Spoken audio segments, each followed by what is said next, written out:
Welcome to Therapeutics block on neurology and particularly Parkinson's disease. Here we'll primarily focus on Parkinson's disease as the primary movement disorder for which there is pharmacotherapy. In the mental health block, we will also talk at a different point in the curriculum about things that look like Parkinson's disease, particularly when we use agents that are dopamine blocking agents in psychiatry. They produce extrapyramidal side effects which look like Parkinson's disease and is actually called pseudo-Parkinson's. And the presentation and the look of things is similar. What we'll find here is in Parkinson's disease, we have the reduction in amount of dopamine. And so we look to symptomatically manage dopaminergic lack of dopamine in patients with Parkinson's with agents that are dopaminergic, meaning agents that will mimic dopamine or serve as dopamine agonists. In mental health, the very drugs that we sometimes use to treat psychoses are dopamine blocking drugs, and they actually will produce side effects that look like Parkinson's disease. So in this block, most of the agents we're going to talk about in Parkinson's disease are agents which actually augment dopamine activity centrally. In the mental health block, when we talk about the antipsychotics, those are drugs that actually have the opposite effect, that will have dopamine blocking effects. And so we're going to look in both this block and also in the discussion that happens in mental health. Both of these conditions involve dopamine receptors, but here in Parkinson's, we are looking to augment dopamine activity, give more dopamine. And in psychosis in particular, we're looking at blunting dopamine effects. So let's spend a little time looking specifically at Parkinson's disease and the symptomatic management of patients who have Parkinson's. And Parkinson's, the issue here, we see the etiology or the epidemiology, and the prevalence is about 160 patients per 100,000. And typically the onset happens between the age of 40 and 70. Usually folks in their 60s or 70s are more likely to have the beginning of symptoms for Parkinson's, but there's certainly a variation in that. Parkinson's seen more in men than women, but it's seen across any other kind of differentiation among countries, ethnic or racial classes, socioeconomic classes alike. The classic signs you'll see are akathisia, rigidity, tremor, and posture and gait abnormalities. You may see some cognitive dysfunction, autonomic nervous system dysfunction, speech disturbances, as well as the classic masked face on exam. And we encourage you to look online. We've posted some symptom, a 6-minute video that presents the look of what Parkinson's looks like. The issues we're seeing here for Parkinson's disease and both the etiology and the therapy we use in its management look at using antimuscarinics, but most commonly, most of the symptom managements we have are dopaminergic agents. And so we're going to augment dopamine in the management of Parkinson's, and that's really going to, in a sense, work toward mimicking or addressing the decline in dopamine in the substantia nigra in patients who have Parkinson's disease. Over the last couple of decades, there's been a lot of question about what the pathophysiology of Parkinson's is here. I've listed a couple of things that were identified a few years ago, and there's been some progress here with this as well. But in fact, the treatment modalities for Parkinson's, we wait for the big breakthroughs in Parkinson's. And to date, for the common management of Parkinson's disease, we don't have anything that is imminently in widespread practice that goes beyond symptom management with mostly dopaminergic drugs. The treatment principles of Parkinson's, basically, we don't really have anything that prevents the progression of Parkinson's to date. There's been a lot of things that have sort of evolved, and as we get closer to the genetic understanding of Parkinson's, our expectation is there will be something on the horizon, but we don't have anything yet. Most of our modalities involve dopaminergic agents, and keep in mind that the very treatments that are going to improve the movement disorders associated with Parkinson's might make psychosis worse. And the very treatments we talk about in the mental health block for psychosis are the dopamine blocking drugs that would make Parkinson's worse. So it's pretty common that you'll see that when we treat Parkinson's, we may have some psychological or psychiatric adverse effects with the dopaminergic drugs. And when we use particularly the older typical antipsychotic medicines in mental health and psychiatry, we often have symptoms that look like Parkinson's disease. So let's look at some of the classes we have here. First of all, let's look at the antimuscarinics. Other anti-Parkinsonian agents we'll see sometimes used, vary depending on the agent. One is the dopamine reuptake blocker, amantadine, which really isn't used all that much in Parkinson's. More commonly is an older treatment for viral influenza, but not used, at least from what I see, very commonly in Parkinson's. Similarly, the older ergot or dopamine agonists, bromocriptine and pergolide, not commonly used, partly because there are risks for cardiovascular problems associated with its use. More commonly, though, we will use the non-ergot dopamine agonists, and Mirapex or Requip are probably the more common agents here.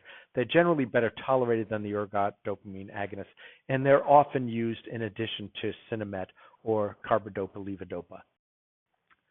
One of the last slides here, we'll look at selegiline, a monoamine oxidase inhibitor that is sometimes added on for patients with Parkinson's, but we have to worry about in higher doses of this agent some of the drug interactions with monoamine oxidase inhibitors.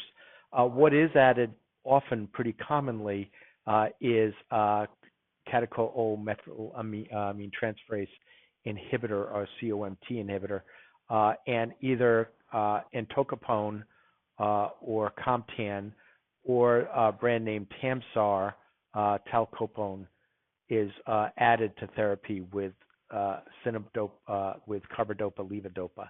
Typically, though, we have to adjust the dose of the Sinemet or carbidopa-levodopa when we start this, and usually it's difficult to titrate the dosing.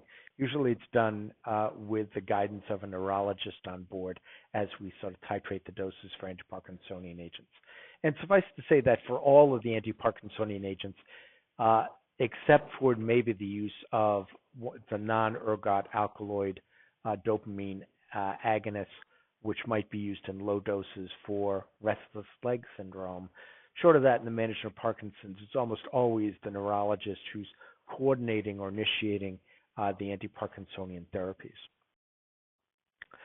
We have online a further discussion of the use of the agents we have in the treatment of Parkinson's to give you a little better idea of the role of these agents in the management of Parkinson's disease, particularly as it relates to levodopa and carbidopa.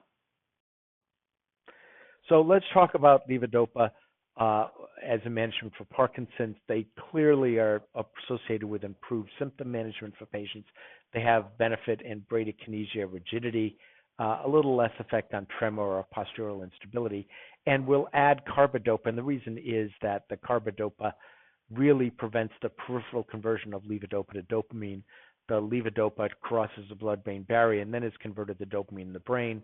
And you don't get the peripheral side effects that we'll talk about as commonly for levodopa when you use carbidopa on board. So it's almost universal that we give carbidopa at least 75 milligrams a day total in our dosing to prevent the peripheral decarboxylase activity that converts levodopa peripherally to dopamine. So dopamine is a precursor, levodopa precursor of dopamine, and it really works pretty symptomatically. Really what we want to do is to target that levodopa to the brain, and so keep the carbidopa, keeping that peripheral conversion in a sense busy so that that peripheral levodopa isn't converted to dopamine. The typical issues we'll look at in Parkinson's disease are muscle rigidity, a coarse 3-cycle per second tremor, drooling, bradycardia, stooping posture, and shuffling gait. To the extent that patients have these symptoms, it could mean their Sinemet dose is too low. But if we overdo the dopaminergic activity, patients will get hallucinations or dyskinesias, these jerky, involuntary movements. They'll also have insomnia, nightmares, sometimes dramatically so, and a lot of agitation. So we have to find the right dose, titrate the right dose for patients that can be sometimes problematic. The considerations for using Sinemet, there's different schools of thought. Historically, we used to wait to see when patients really needed it because we thought we had a diminished response after 3 to 7 years. But with the COMT agents added on board now, that seems to prolong the long-term benefit of Sinemet. And so people aren't quite as leery of starting Sinemet earlier. And most of the time, the neurologists will start to use it in Sinemet and symptom management earlier on. And typically what you'll want to make sure is that you've got enough carbidopa on board so you don't have those peripheral effects of levodopa. And the peripheral effects of levodopa include hypotension, nausea, vomiting, and flushing. The typical carbidopa, levodopa issues, there are a few pharmacokinetic considerations. There's a talk that high protein diets decrease absorption. That's probably not all that critically important.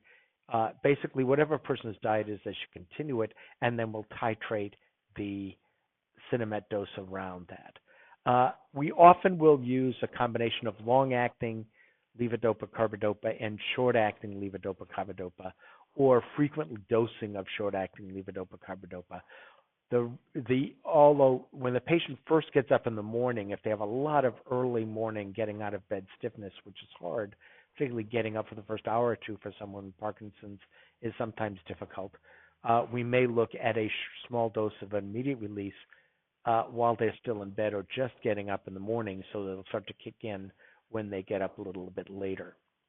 The slow release products have the advantage of fewer doses and a little more even response through the day. The adverse effects of Sinemet, mostly the nausea, vomiting, orthostatic hypertension, cardiac arrhythmias, those sort of peripheral effects can be reduced or diminished by the use of carbidopa because that's classically dopaminergic peripheral effects. But you would still expect to see the central nervous system effects of confusion, agitation, and hallucination. So you need to kind of titrate doses appropriately so you have reasonable symptom management without too much of that confusion, agitation, and hallucination.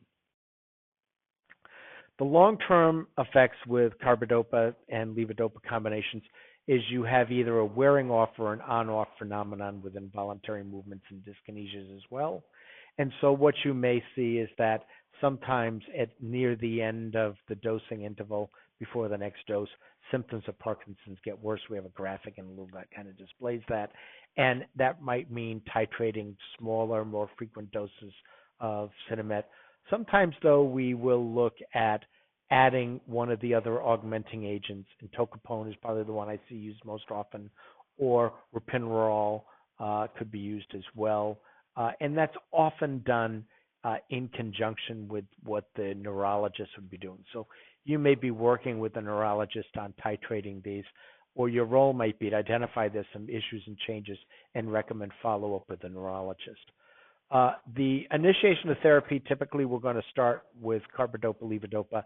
Usually we start with the immediate release products and switch over when early on to the controlled release formulations, but recognize that the timing of each of these, the dosing and the intervals, have to be really combined and carefully adjusted as we titrate the patient's response to therapy.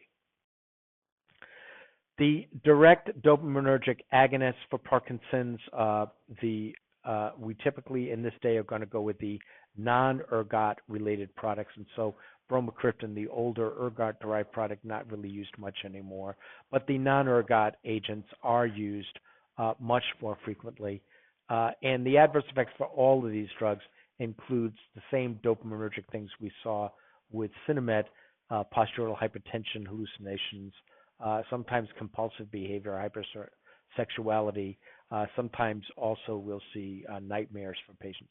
And these are issues that are associated with problems not only for the patient, but certainly for their caregivers, for their loved ones, or if they're in a nursing home, for caregivers and other residents in the nursing home or other settings. So you need to be kind of aware of that. Interestingly, as we alluded to earlier, the direct dopamine agonists are also used for restless leg syndrome. You may see that used in lower doses for those indications. The older ergot derivatives, just suffice to say, we really don't use these much anymore. Not only hallucinations are problematic, they're a little less tolerated than the non-ergot agents, but the question about a decade or so ago of cardiac valve abnormalities and pulmonary hypertension risks were significant enough that we really don't use the older ergot agents at all anymore. The non-ergots are better tolerated. They will have some orthostatic hypertension, maybe a little less confusion hallucinations than bromocriptine. There's some question over the years about whether they offer any neuroprotective quality long-term or slow the progression of Parkinson's, which I think is largely debated. Perhaps it may offer some long-term neuroprotective quality, but it's not really clear. But you have to look for, with patients on these agents, orthostatic hypotension. And that's really problematic because you've got a patient who already has gait problems. So with the risk for gait problems related to Parkinson's plus orthostatic hypertension, we are at very high risk for a fall, and so we need to be aware of that and minimize that risk to the extent possible. So here are some doses for the dopamine agonists, but really avoid the first two entirely, and really the other two are what, particularly bromocriptine, avoid bromocriptine entirely, and consider one of the other agents when needing a dopamine agonist. And again, that's probably going to be dictated by the neurology team. A couple of options that are available: apomorphine, a short-acting dopamine receptor agonist, and it is sometimes used as part of a regimen. We're going to avoid it with serotonergic agents because it causes profound hypotension, and it is a little difficult from its pharmacokinetic point of view. And I'll tell you honestly, in my practice, I don't see many patients coming in the hospital on apomorphine. The adverse effects also rendering it less well tolerated is the severe nausea, vomiting associated with it, as well as the additive hypertension and hallucinations.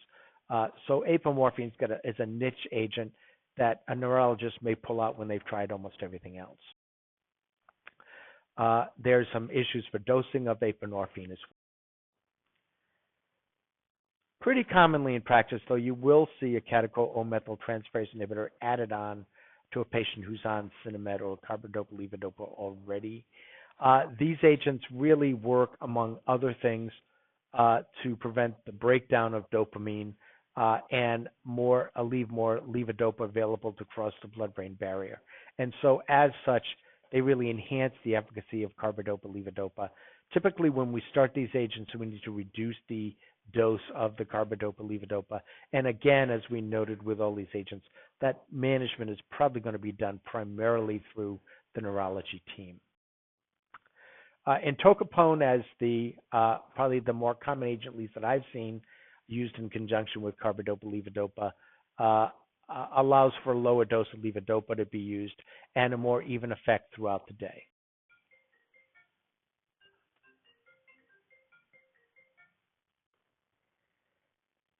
The advantages of these agents really are they allow for less fluctuation through the day, and it's one of the real benefits that these agents, typically entocapone, have in the addition on top of Sinemet. There's some other data or other slides that look at their use here. It's pretty well tolerated overall for patients, but when it is started, we need to reduce the dose of Sinemet. Another agent that is sometimes used and really was used more maybe a decade or two ago when early data suggested it may offer some long-term benefit in slowing the progression of Parkinson's, which has since been sort of refuted, is use of a monoamine oxidase inhibitor, type B inhibitor like salicyline. And it's by inhibiting MAO, we see more dopamine hanging around over time. When it's used, we typically look at a 5 milligram dose with breakfast and lunch. The monoamine oxidase inhibitors for use in Parkinson's, though, really are capped at no more than 10 milligrams a day, and we need to watch for lots of drug interactions. They also can have all the same other side effects that dopaminergic agonists do, including nausea, hallucinations, orthostatic hypotension, and insomnia.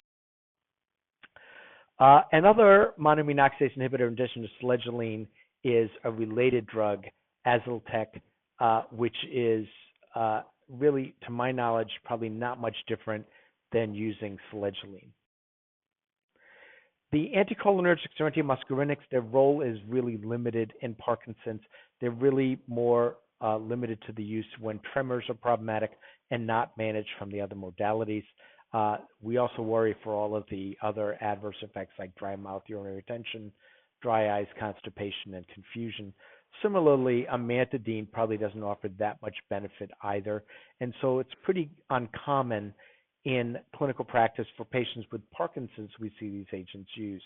Now, that said, for patients who are tolerating some of the older typical antipsychotic drugs in mental health, where the antimuscarinics can, or amantadine can offer some improvement in extrapyramidal side effects of those drugs, we will see these agents used more frequently there. The anticholinergics then listed here, we're sort of reviewing the content we talked about earlier, and amantadine pretty much limiting its use really to prophylaxis for influenza, and even there not used all that often anymore. Let's talk about some special situations with Parkinson's, because these are dilemmas as clinicians you're going to see more often. Hallucinations and psychosis, these are quite common in Parkinson's. They could be either caused by the disease itself or maybe even more commonly by the dopaminergic agonist agents we use to manage Parkinson's. So the way we're going to do that is we're going to look at really titrating the dose of the agents for symptom control and find the lowest effective dose we can. If you need an antipsychotic, we're going to use one of the atypical antipsychotics. Quetiapine, Seroquel is a consideration, probably what people would pick first. Clozapine is, although we slide listed as a first choice, it's really not going to be a first choice for patients who have, and limited only to patients who failed other therapies. We typically, though, are going to avoid any of the typical antipsychotics or any of the agents that are associated with worsening symptoms of Parkinson's. And so the reason why clozapine is often sort of listed is it's pretty much devoid of those effects, but quetiapine is as well. The cognitive disorders with Parkinson's is also problematic, and we sometimes need to also, again, look at the dopaminergic agents if they have worsened things as well. And whether or not the agents we use in the management of dementias work here or not is debatable, but we see that some of the agents, the cholinergic agents we've used in management of dementias might have some benefit here as well. Other things you're looking at is comorbid conditions that are quite common with Parkinson's: sleep disorders, depression, agitation, anxiety, constipation, orthostatic hypotension, blepharitis, seborrhea. All of these you would treat as you would treat with most other patients, but managing it in conjunction with the drug interactions of the therapy for Parkinson's. The other issues we think of with progression of Parkinson's is we can see motor fluctuations that fall in one of two patterns: an end of dose or an on-off phenomenon. And what you'll see with end of dose is predictable. Right before the next dose is due, their symptoms of Parkinson's get worse. The on-off phenomenon is a little less likely clear, and those happen more sporadically and not timed and is not as predictable based on dosing. In either case, it appears that the addition of a COMT inhibitor really offers some improvement in those symptoms, and that's why we often add the COMT inhibitors pretty early to mid-range on in patients with Parkinson's. We also watch for dyskinesias. We watch for neuropsychiatric toxicity. And the non-levodopa-related topics we see in the progression of Parkinson's also are cognitive impairment, falls, risk, and instability, partly because of the orthostatic hypertension, partly because of their progression of Parkinson's. We worry about incontinence, sleep, speech disturbance, dysphagia, and over time, maybe less and less response seen in the management of Parkinson's as we get years into therapy. This graphic gives you an idea of someone who might get Cinemet, for example, at 6 a.m., noon, and 4 p.m. And what you'll see in the solid line is their symptoms of Parkinson's and their stiffness and their tremor get better an hour or so, 2 hours after the dose, and then that wears off till the next dose is due. And yet their dyskinesias and agitation rise when we see peak effects of the dopaminergic drugs we're giving them to treat their Parkinson's. And so to minimize these fluctuations, the longer acting agents and the addition of a COMT inhibitor really help over time to reduce or even out the response to the day. But what's important for you to remember is that the patient you see in your practice, think about the time of day and where you're seeing them when you're observing them in relation to the course of their dosing of therapy for Cinemet. So you may look at them and they look really good, and their caregivers or the patients are complaining, gee, I'm having these terrible symptoms, but you just happen to look at them at times they're looking good because they're getting their maximal beneficial effect with reduced toxicity at the time you're seeing them. But if you were to see them an hour or two earlier or later, you may see someone who looks quite different. For managing dyskinesias, these involuntary muscle spasms related to too much dopamine or dopaminergic effects, we typically will see a management is to use lower, more frequent doses, use sustained action products, and titrate the dose and or the addition of a COMT inhibitor carefully to manage that. You might see that worsening, for example, when you start a COMT inhibitor when they're already on Cinemet if you haven't reduced the Cinemet dose enough. Altering the levodopa dosing timing is problematic and titrated. You need to be sort of careful about that. And we also want to look at stabilizing their dietary protein whenever that's reasonable and possible to do. The neuropsych toxicity we alluded to is pretty problematic for many patients with Parkinson's, typically later in the course of disease. It's one of the leading reasons why caregivers at home get burnout and can't take care of the patient anymore. And so it's important to do everything you can to try to manage that early on and manage it well. Typically, the agent we'll see used are most often is probably quetiapine. Other agents typically are, the other typical antipsychotics aren't appropriate because of the adverse effects associated with EPS. And clozaril is not unreasonable to consider if quetiapine has not been successful. Are other things we think about for slowing the progression of Parkinson's? We don't have anything that's really clear. Sledgiline thought to be an issue, probably not really an issue to prevention. High-dose vitamin E, not really effective. Whether or not the non-ergot dopaminergic agonists offer any long-term slowing progression, also not clear. The problems we see in later treatment are often more motor fluctuations over time. It becomes more difficult to manage Parkinson's later in management, and usually by this point in therapy, the neurologists are sort of maximizing all the drugs they can. Let's spend just a few minutes talking about the therapeutic management of myasthenia gravis.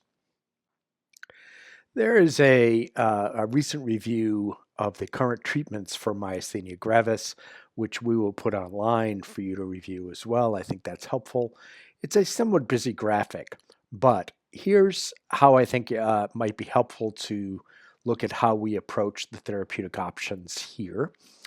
depending on whether the manifestations are ocular alone or whether they're generalized, and then the degree to which the patient presents with myasthenia gravis crisis, or if they're MuSK antibody positive or acetylcholine R antibody positive, or seronegative.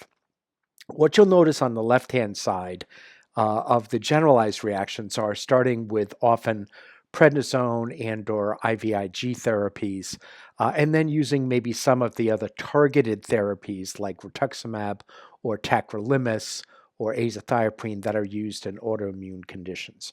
We talk a bit about those therapies elsewhere in the curriculum, but those really are under the management of the neurologist and the specialist team. Actually, all of myasthenia gravis really is.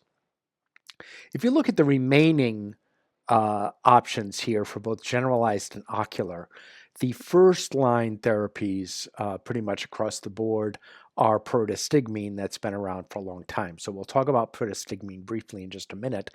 And then there are other options. You'd then look at maybe starting corticosteroid or prednisone, a bolus therapy with a taper, and or look at adding additional therapies.